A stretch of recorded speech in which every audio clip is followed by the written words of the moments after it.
Number 9 زاد المسیر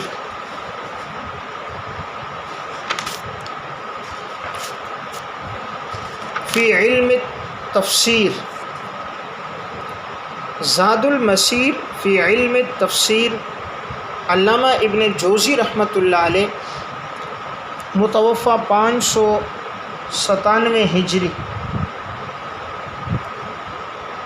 یہ تفسیر 9 جلدوں میں المکتب الاسلامی بیروت سے طبع ہے۔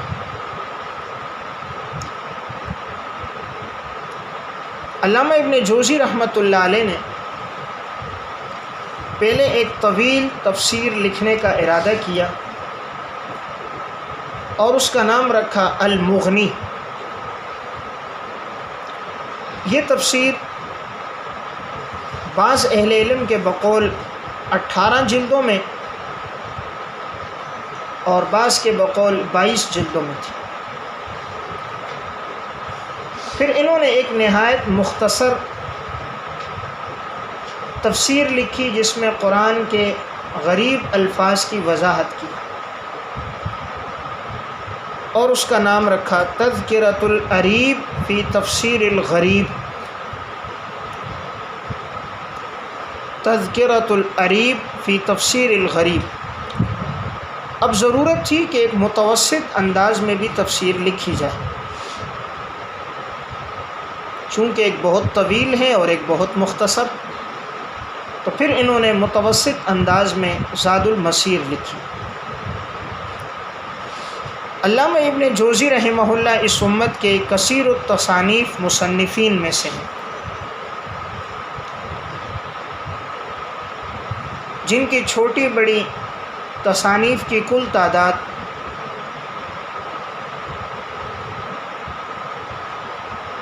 519 بنتی ہے۔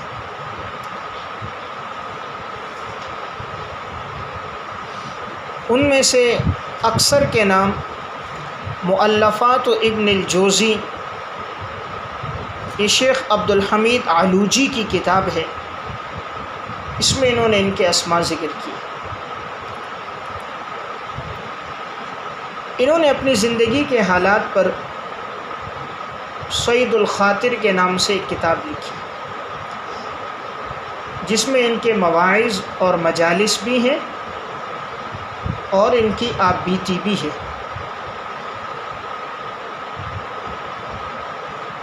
ان کی مشہور تصانیف درج ذیل ہیں۔ انہوں نے تاریخ پر المنتظم فی تاریخ الامم والملوک لکھی ہے،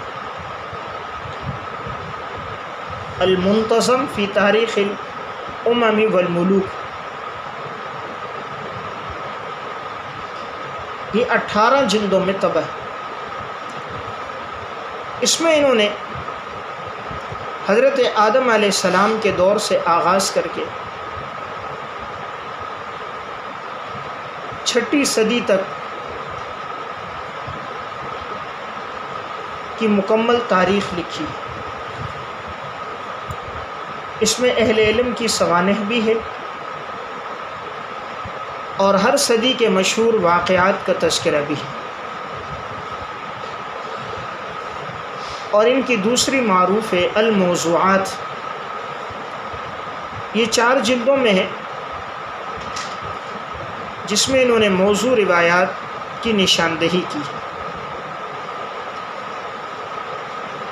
اور اسی طرح ان کی ایک العلل المتناہیہ فی الاحادیث الواہیہ، جن میں معلول روایات کو ذکر کیا ہے اور ان کی نشاندہی کی ہے۔ البتہ ان دونوں کتابوں کو مطالعہ کرتے وقت امام ذہبی رحمۃ اللہ علیہ نے جو ان کی تلخیص کی ہے اسے بھی ضرور مطالعے میں رکھا جائے۔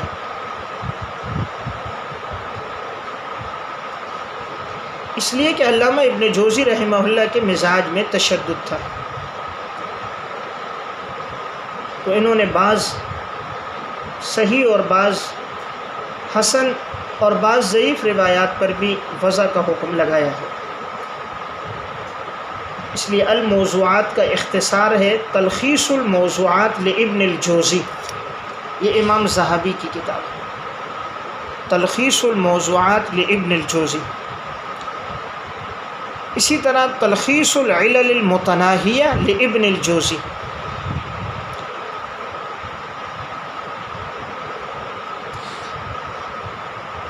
اگر یہ دو کتابیں ساتھ مطالعے میں رہیں گی تو انشاءاللہ انسان غلطی سے محفوظ رہے گا۔ اس طرح علامہ ابن جوزی کی یہ کتاب بھی معروف ہے، تلبیس ابلیس۔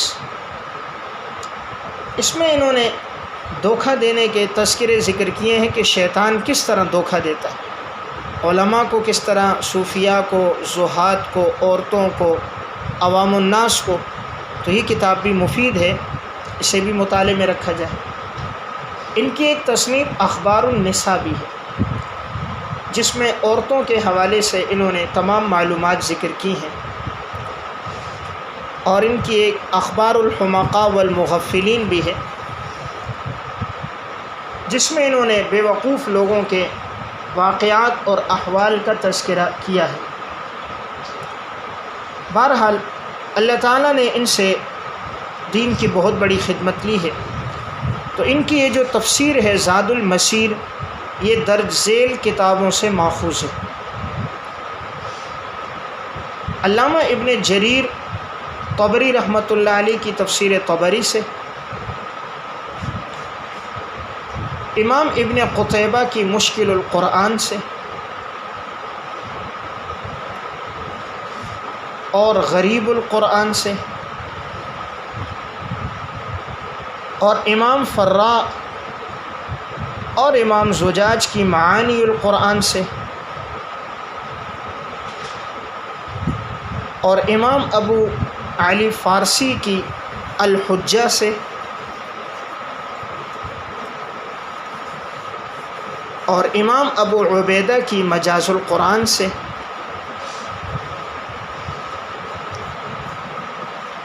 امام ابن الانباری کی کتب سے، اور علامہ خطابی کی اسماء اللہ الحسنی سے،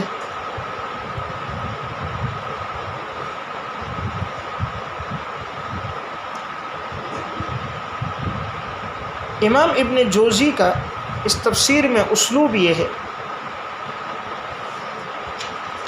کہ یہ آیت ذکر کرنے کے بعد غریب الفاظ کی وضاحت کرتے ہیں ائمہ لغت کے حوالے سے،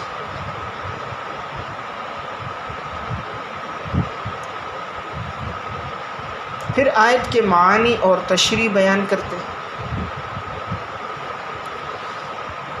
قرأت متواترہ اور شاذہ کی نشاندہی کرتے ہیں،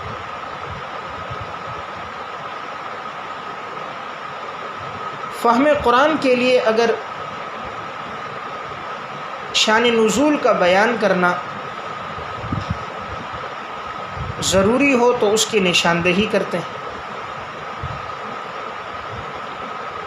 ناسخ منسوخ کی پہچان کرواتے ہیں، اور بقدر ضرورت فقہی مسائل اور استنباطات ذکر کرتے ہیں۔ کہیں کہیں فقہا کی آراء اور مذاہب بھی بیان کرتے ہیں۔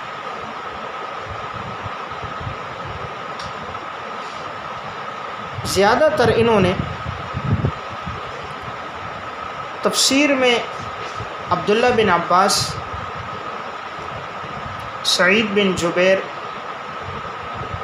اور امام مجاہد کے حوالے سے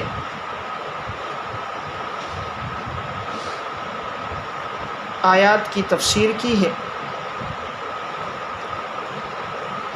اور معانی میں امام فرا اور امام ابو عبیدہ اور امام زجاج کے اقوال نقل کیے۔ یہ تفسیر اسرائیلیات اور موضوعات سے محفوظ ہے۔ اس میں موضوع روایات کا تذکرہ نہیں ملتا۔